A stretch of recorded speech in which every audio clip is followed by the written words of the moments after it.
دیکھا جائے تقریباً 50 سال پہلے، 60 سال پہلے، 100 سال پہلے، ہاں ہم زندہ تو نہیں تھے لیکن کتابیں، چونکہ ہم نے آپ سے کہا تو محبت ہے کتابوں سے پڑھتے ہیں، تو اس نتیجے میں پہنچا ہوں کہ اچھا وہ کتابیں موجود ہیں میرے پاس اور ذہن سے نکل گئی کہ وہ میں اپنے ناظرین کو دکھا سکوں، لیکن انشاءاللہ میں ایڈٹ میں جب کروں گا تو دکھاؤں گا۔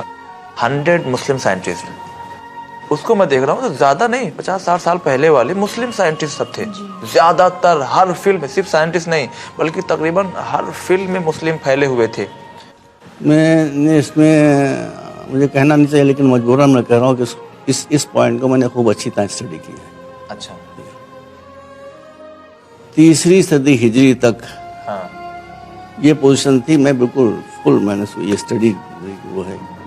3 صدی ہجری تک اگر آپ 100 ٹاپ سائنٹسٹ دیکھتے ڈھونڈتے جی، تو 100 میں آپ کو 98 مسلمان ملتے۔ اچھا 3 صدی ہجری تک۔ آج اگر آپ 1000 سائنٹسٹ دیکھیں گے ٹاپ کے تو اس میں 1 مسلمان آپ کو نہیں ملے گا۔ افسوس۔ جی 1 مسلمان آپ کو نہیں ملے گا۔ اور بھی بہت سی باتیں لیکن مختصر بات کروں گا۔ بات کیا ہوگی؟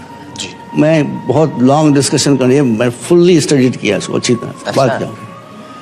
3 صدی ہجری تک جتنے سائنٹیفک سبجیکٹ ہیں اس پر مسلمان علماء میں ڈسکشن ہوتا تھا، جیسے ایسٹرونومی ہے، کیمسٹری ہے، فزکس ہے۔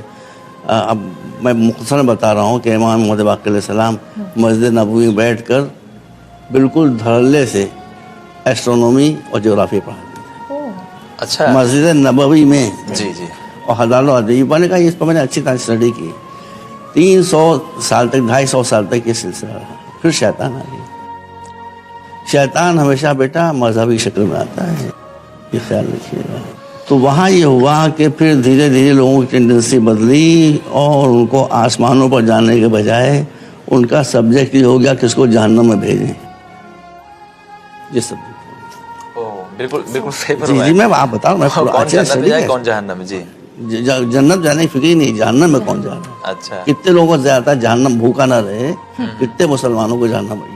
یہ مناظرہ اور کلام شروع ہو گیا۔ لوگوں کی جو کنسنٹریشن تھا وہ سائنس سے ہٹ کے ادھر مناظرے اور کلام کی طرف سے آ گیا۔ وہیں سے اسلام میں فرقے پھیلنا شروع ہوئے۔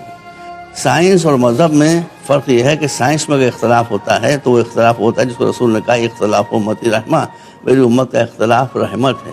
اس لیے جب اختلاف ہوگا تو ڈسکشن ہوگا تو علم آگے بڑھے گا۔ اچھا تو صحیح، لیکن جب مذہبی معاملات میں بحث ہوتی ہے تو وہ اس کو سالو نہیں کیا جاتا، اس کو کہتا ہے آپ یہ نہیں کر رہے اس لیے آپ جہنم میں۔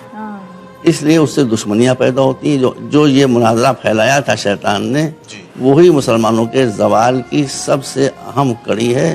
یہ بدنصیبی آج تک ہماری آزادی ہے کہ کوئی اپنے فرقے کو جنتی ثابت نہیں کرتا، دوسرے کو جہنمی ثابت کرنے میں اس کو زیادہ دلچسپی۔ ہم جنت میں جائیں یا نہ جائیں، دوسرا جہنم میں ضرور چلا جائے۔ یہاں سے مسلمانوں کا زوال جو تھا وہ شروع ہوا۔